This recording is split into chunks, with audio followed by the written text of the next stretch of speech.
Salah seorang militer Ukraina terekam menyerang UAV Orlan 30 Rusia yang sedang beroperasi.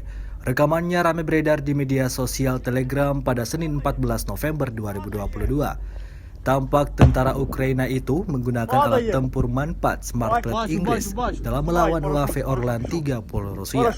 Tak tanggung-tanggung tentara itu langsung tembaki UAV andalan Rusia yang sedang melintas tersebut.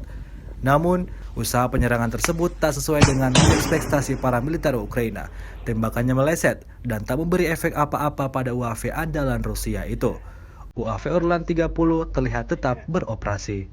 Вооруженных сил Украины в районах населенных пунктов Купянска Харьковской области, Стельмаховка Луганской Народной Республики и Чернобаевка Херсонской области, а также 54 артиллерийских подразделения на огневых позициях, живая сила и военная техника в 174 районах.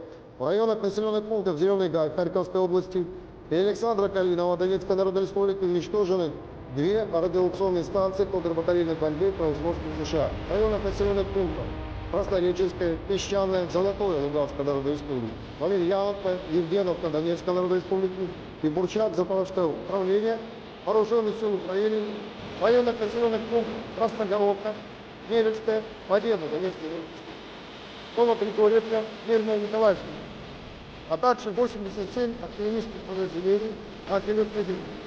Была сила военной техника в 179 районах. В районе города Николаев. Конкретным ударом положил штаб артиллерийских подразделений в данном районе.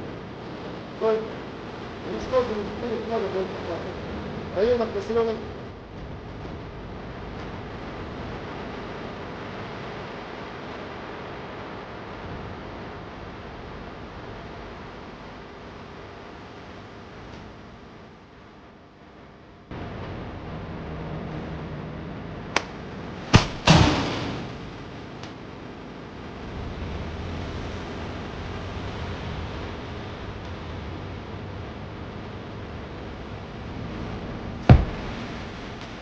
падает.